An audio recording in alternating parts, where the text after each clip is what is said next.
तो आज हम बात करेंगे टी हार्व एकर की book secret of the Millionaire mind. और इस बुक में हम आपको कुछ अच्छी चीज़ें बताएंगे और इस बुक को हम लोग डीपली टच करेंगे कि ऑथर क्या बोलना चाहता है। तो सबसे पहले मैं आपको ऑथर के बारे में बता देता हूँ कि ऑथर जो हैं वो यूएस के बेस्ट बुक राइटर हैं और उन्होंने कई लोगों की लाइफ को चेंज किया है इस बुक के थ्रू और अपने सेमिनार के थ्रू। ठीक है, उन्होंने बताया है कि शुरुआती दिनों में जैसे सभी लोग होते हैं कि उनके लाइफ में अप्स एंड डाउन्स आते रहते हैं और कुछ एडवाइस मिलने के बाद उन्होंने अपनी लाइफ को पूरी तरीके से चेंज कर दिया। मतलब कि जिस बिजनेस में वो कभी सफल नहीं हो पा रहे थे, जिस काम को करने के लिए बहुत ज़्यादा एफर्ट लगा रहे थे, उसको कुछ तरीकों को चेंज करने के बाद उन्होंने अपनी लाइफ को बहुत बेटर बना लिया और बहुत ज़्यादा अमीर बन गए। के बारे में बात करें तो बुक में स्टार्टिंग पॉइंट से लेकर के लास्ट तक आपको बहुत ही बेहतरीन इन्फॉर्मेशन मिलेगी कि आप अपने धन को कैसे बढ़ा सकते हैं और आप एक मिलेनियर माइंड कैसे बन सकते हैं। में बताया गया है, इस बुक में 2 पार्ट हैं। फर्स्ट पार्ट में ऑथर ने बताया है कि आप अपने माइंड को के लिए ब्लूप्रिंट कैसे प्रिपेयर कर सकते हैं, अपने माइंड को कैसे प्रोग्राम कर सकते हैं। और सेकेंड पार्ट में उन्होंने बताया हुआ है कि अमीर और मध्यवर्गीय और गरीब लोगों की सोच कैसी होती है और इन लोगों में डिफरेंस क्या होता है, इनके सोचने में और इनके तौर तरीके में क्या डिफरेंस होता है। तो इसी बात पे हम लोग आगे बढ़ेंगे और आगे जाकर इस पे बहुत बारीकी से बात करेंगे। अगर आपके पास बहुत बेहतरीन औजार हो और आपके टूल बॉक्स में छोटा सा छेद हो तो आप प्रॉब्लम में हैं। मतलब उन्होंने बात किया है अपने माइंड के लिए कि अगर आपके माइंड में बहुत अच्छे अच्छे थॉट हों, बहुत अच्छे अच्छे आइडियाज़ हों, बट अगर उसमें एक लूप होल है, मतलब कि आप सही तरीके से काम आगे नहीं करते हैं, तो आप सक्सेस को अचीव नहीं कर पाएंगे। नेक्स्ट पॉइंट में उन्होंने बताया है कि इस बुक में बहुत सारे तरीके बताए गए हैं, पर आप सीखने से ज़्यादा आपको भूलने पर ध्यान देना पड़ेगा। अगर आप सीख ही रहे हैं और भूल नहीं रहे हैं, जैसा कि एक बात करें तो स्टोरेज है आपके मोबाइल का या आपके लैपटॉप का, अगर आप उसको खाली नहीं करते और भरे ही जा रहे हैं तो आगे चल के वो हैंग कर जाएगा। उसी तरीके से अपना माइंड है, अगर अपने माइंड को आप इंफॉर्मेशन के द्वारा भर ही रहे हैं और उस पर काम नहीं कर रहे हैं कि किस इंफॉर्मेशन की हमें मतलब आवश्यकता है और किस इंफॉर्मेशन की नहीं है, आप सिर्फ कहीं से भी इंफॉर्मेशन पा रहे हैं और उसको सिर्फ भरे जा रहे हैं, तो वो काम नहीं करेगा। आपको सही तरीके की नॉलेज और सही तरीके से अपने आप को तैयार करना पड़ेगा कि जो आपको चाहिए उसी के लिए आप उसी से रिलेटेड आपके पास इंफॉर्मेशन होनी चाहिए। और आगे चल के ऑथर बात करते हैं कि जिस तरीके से सिक्के के 2 पहलू होते हैं, उसी तरीके से हमारे धन के बारे में भी 2 पहलू होने चाहिए, अंदरूनी और बाहरी। बाहरी में हम भौतिक चीज़ें देखते हैं, जो भी व्यावसायिक चीज़ें सीखते हैं और धन के बारे में अलग अलग इन्फॉर्मेशन लेते हैं, पर हमारे माइंड के बारे में क्या, अंदरूनी चीज़ों के बारे में क्या, जो हम आज से लेकर बचपन तक मतलब जो भी सीखते आए हुए हैं उसके बारे में क्या, कि हमारा माइंड प्रोग्राम कैसे हुआ है, उसके बारे में उन्होंने अधिकतर बात की है। माइंड के बारे में उन्होंने ज़्यादा जोर दिया है कि आप अपने माइंड को कैसे अच्छे तरीके से ट्रेन कर सकते हैं और कैसे धन के बारे में अधिक से अधिक जान सकते हैं। तो आइए हम आगे बात करते हैं इस बुक के फर्स्ट चैप्टर और टी हार्व एकर के विषय में। उन्होंने सबसे पहले बताया हुआ है कि मेरे सेमिनार के शुरुआत में ही लोगों को झटका लगता है जब उनसे यह कहता हूँ कि मेरे शब्द पर भरोसा मत करना। बोल रहे हैं कि उनके थॉट और उनके एक्सपीरियंस जो भी हैं उसके बेस पे वो बात कर रहे हैं, पर आपको अगर ये चीज़ें पसंद नहीं है या ये चीज़ें आपको अप्लाई नहीं करनी है तो उस पर भरोसा मत करिए। बट उसको अपने माइंड में एक बार जाने दीजिए और उससे जो रिजल्ट आता है उसके बारे में आपको एक बार पता चलना चाहिए। आगे बोलते हैं कि मैं यह सुझाव क्यों देता हूँ, क्योंकि मैं सिर्फ अपने अनुभव से ही बोल सकता हूँ। जैसा कि मैंने पहले आपको बताया कि कोई भी व्यक्ति अपने अनुभव से सीखता है और अनुभव के द्वारा ही आपको आगे वो सिखा सकता है, वो आगे आपको बता सकता है। जैसे आपको कहीं भी किसी भी डेस्टिनेशन पे जाना है, तो अगर मैं कहीं गया हूँ और आप मेरे बारे में पूछ रहे हो, तो मैं आपको पूरी तरीके से रास्ते बता सकता हूँ और उस रास्ते पे चलकर आप अपने डेस्टिनेशन पर पहुँच सकते हैं। और आगे बात की गई है कि इस पुस्तक को सिर्फ मनोरंजन के लिए ना पढ़ें, इसे इस तरह पढ़ें मानो आपकी पूरी ज़िंदगी इस पर निर्भर हो। मतलब कहा गया है कि बुक को बहुत लाइटली आप मत लो।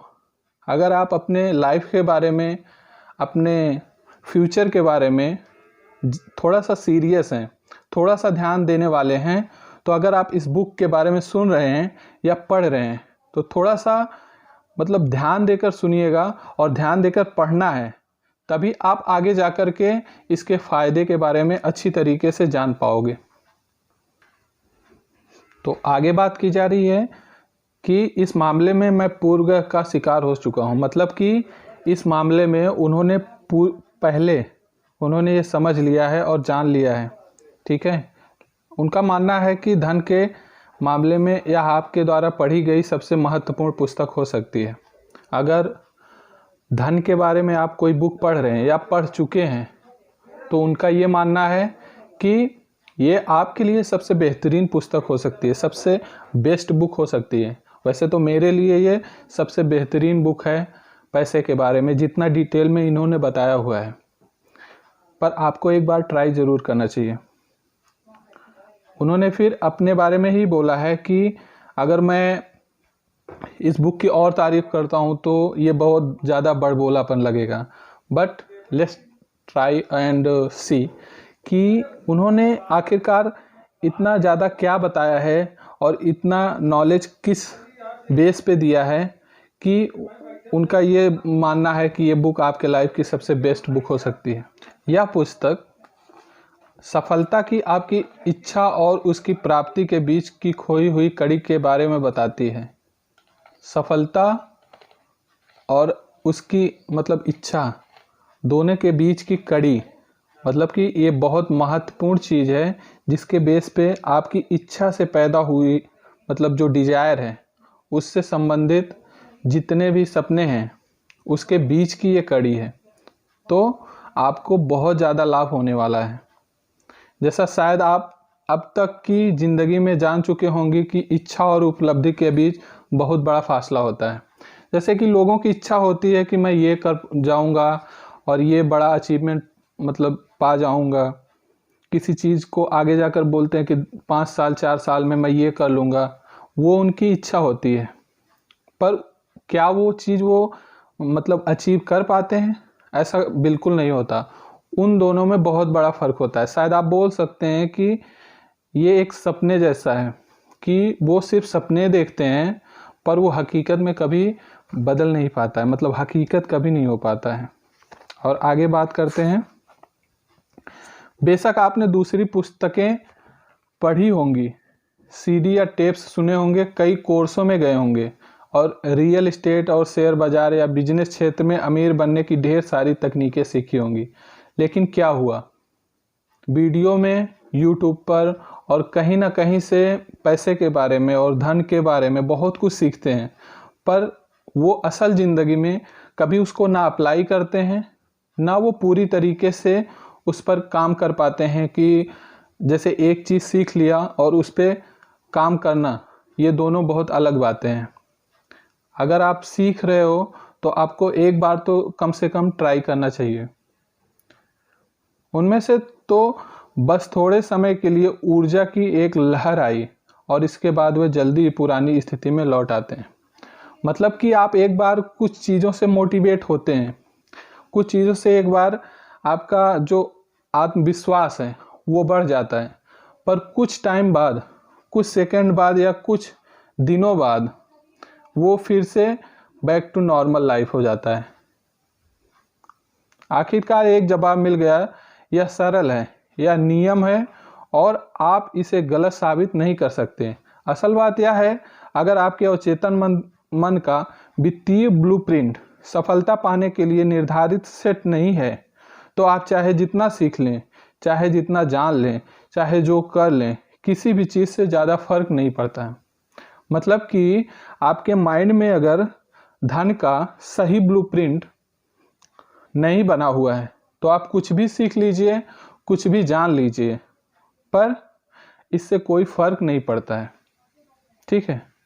ऑथर एक चीज़ बोलते हैं कि मैं एक बात अक्सर कहता हूँ, सही जगह पर सही, आपको सही समय और सही जगह पर सही व्यक्ति बनना पड़ेगा। मतलब कि सही जगह पर होना ही काफ़ी नहीं है। सही जगह मतलब कि कहीं आप अच्छे घर में हैं जहाँ पर सारी चीज़ें आपको उपलब्ध हो रही हैं, बट आप क्या कर रहे हो उसका सही उपयोग नहीं कर पा रहे हो, तो उसके बारे में है कि आपको सही आदमी बनना पड़ेगा। ये डिपेंड नहीं करता कि आप सही जगह पर हो और समय भी आपके अनुकूल ही है। आगे बात की जा रही है, आप किस तरह सोचते हैं इस पे डिपेंड करता है। आपकी धारणाएं क्या हैं। धारणाएं मीन्स आप किस मोटिव से आगे बढ़ रहे हैं, आपकी आदतें और खूबियां क्या हैं। बहुत ज़्यादा डिपेंड करता है आपकी आदतों और आपकी खूबियों पर। खूबियां मीन्स स्ट्रेंथ। अगर आपके पास कुछ स्ट्रेंथ है और आपकी हैबिट अच्छी है तो ये चीज़ें आपको आगे बढ़ने में बहुत ज़्यादा मदद करती हैं। आप अपने बारे में कैसा महसूस करते हैं। बहुत से लोग होते हैं कि वो खुद के बारे में ही अच्छा फील नहीं करते और दूसरों से अपना कंपेयर करते रहते हैं। ठीक है, तो आप अपने बारे में कैसा सोचते हैं, आपको खुद पर भरोसा है या नहीं है। अगर आप कुछ भी काम करने जा रहे हैं तो सबसे पहले तो खुद पर भरोसा होना चाहिए। खुद को लगना चाहिए कि हाँ ये चीज़ मैं कर सकता हूँ।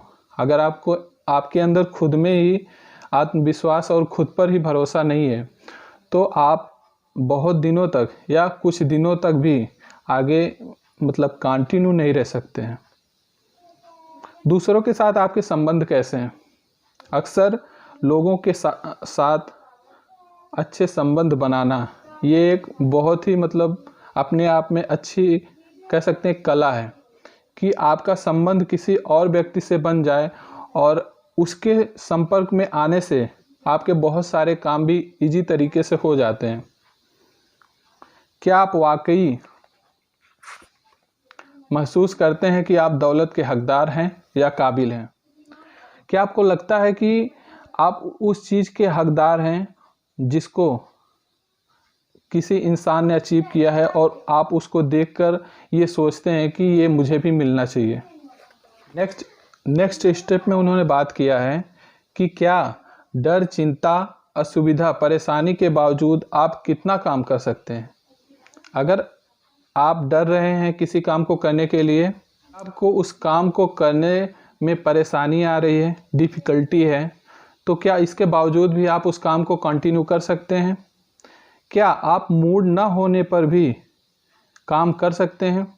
कई बार क्या होता है, स्टार्टिंग में हम बहुत ज़्यादा जोश में काम को स्टार्ट तो कर देते हैं, पर धीरे धीरे क्या होता है कि हमारा हौसला जो है वो धीरे धीरे ढीला होने लगता है। तो उसके बावजूद भी क्या आप कंटिन्यू कर सकते हैं किसी काम। अगर आप पढ़ाई कर रहे हैं तो क्या कोई प्रॉब्लम होने के बावजूद या आपकी सेहत ठीक ना होने के भी बावजूद आप उसको कंटिन्यू कर सकते हैं, तभी उसका अच्छा रिजल्ट मिलेगा। तो काफ़ी लंबा होता जा रहा है और इसका हम नेक्स्ट पार्ट बनाएंगे और उसमें डिस्कस करेंगे इससे आगे से। अगर ये वीडियो आपको अच्छा लगा हो तो अपने फ्रेंड्स, अपने रिलेटिव्स, जिनको भी लगता है कि कुछ इन्फॉर्मेशन चाहिए इस रिलेटेड टॉपिक से, तो उनको आप वीडियो शेयर करिए। और तब तक के लिए नमस्कार। Wish you all the best.